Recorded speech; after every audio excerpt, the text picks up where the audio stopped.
കണ്ണാടിയുടെ മുന്നിൽ നിന്ന് ഷോ ഇറക്കിയിട്ട് നമ്മൾ പോകുന്നത് വേറെ എങ്ങോട്ടല്ല കേട്ടോ, വീട്ടിലേക്ക് സാധനങ്ങൾ മേടിക്കാനും പിന്നെ പിള്ളേർക്ക് സ്കൂളിലേക്കുള്ള കുറച്ച് ഐറ്റംസും കൂടെ വാങ്ങാൻ ബാക്കിയുണ്ടായിരുന്നു കേട്ടോ. ഇപ്പൊ കുറച്ചായിട്ട് നമ്മൾ സ്ഥിരമായിട്ട് സാധനങ്ങൾ വാങ്ങിക്കാൻ ഇങ്ങോട്ട് തന്നെയാണ് കേട്ടോ വരാറ്. ശ്രീകുട്ടി എന്തായാലും അവളുടെ പരിപാടി തുടങ്ങിയിട്ടുണ്ട് കേട്ടോ. ആദ്യം തന്നെ നമ്മൾ വീട്ടിലേക്കുള്ള സാധനങ്ങളാണ് കേട്ടോ വാങ്ങിക്കണത്. കഴിഞ്ഞിട്ട് വേണം കേട്ടോ നമുക്ക് സ്കൂൾ ഐറ്റംസ് ഒക്കെ പർച്ചേസ് ചെയ്യാൻ. ഇതൊക്കെ വാങ്ങിക്കുന്നതിൻ്റെ ഇടയിലാണ് കേട്ടോ പെട്ടെന്ന് ദേവൂട്ടി വന്നത്. ദേവൂട്ടി വന്നപ്പോൾ ഞാൻ ഞെട്ടാൻ കാരണം വേറൊന്നുമല്ല, ഞങ്ങൾ കടയിലേക്ക് ഇറങ്ങാൻ നിൽക്കണ നേരത്താണ് കേട്ടോ അവളും കൂടെ ഉണ്ട് എന്ന് പറഞ്ഞിട്ട് വാശി പിടിച്ചത്. അപ്പൊ വീട്ടിൽ നിന്നിരുന്ന അതേ കോലത്തിലാണ് അവളെന്നെ പിടിച്ച് വണ്ടി കയറ്റിയത്. ഏട്ടനും ദേവട്ടിയും കൂടിയിട്ട് വണ്ടിയിൽ ഇരുന്നോളാന്ന് പറഞ്ഞതുകൊണ്ട് തന്നെ അവളുടെ ഡ്രസ്സ് പോലും മാറ്റിയിട്ടുണ്ടായിരുന്നില്ല കേട്ടോ. കുറച്ചു നേരം വണ്ടിയിലിരുന്ന് ബോറടിച്ചപ്പോൾ രണ്ടാളും കൂടി കടയിലേക്ക് കയറി വരികയും ചെയ്തു. വീട്ടിൽ നിന്ന് വരുമ്പോൾ ദേവട്ടി എനിക്കൊന്നും വേണ്ടാന്നാ പറഞ്ഞിരുന്നത് കേട്ടോ. പക്ഷെ കടയിലെത്തിയപ്പോൾ കട കയറ്റിയപ്പോൾ അവളുടെ സ്വഭാവം ശരിക്കും മാറാൻ തുടങ്ങി.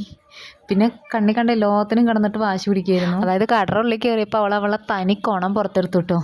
ഇതുകൊണ്ടാണ് ഞാൻ അവളെ ആദ്യം തന്നെ കൊണ്ടുവരാൻ മടിച്ചിട്ടുണ്ടായിരുന്നത്. കാരണം അവളുമായിട്ട് കടയ്ക്ക് വന്നു കഴിഞ്ഞാൽ നമുക്കൊരു സാധനം പോലും മനസ്സമാധാനത്തോടു കൂടി വാങ്ങിക്കാൻ പറ്റില്ല. കാരണം അങ്ങോട്ടും ഇങ്ങോട്ടും കിടന്നിട്ട് നല്ല മണ്ടിപ്പായലാവും കേട്ടോ. അത് വേണം ഇത് വേണം എന്നൊക്കെ പറഞ്ഞിട്ട് ഭയങ്കര വാശിയാവും.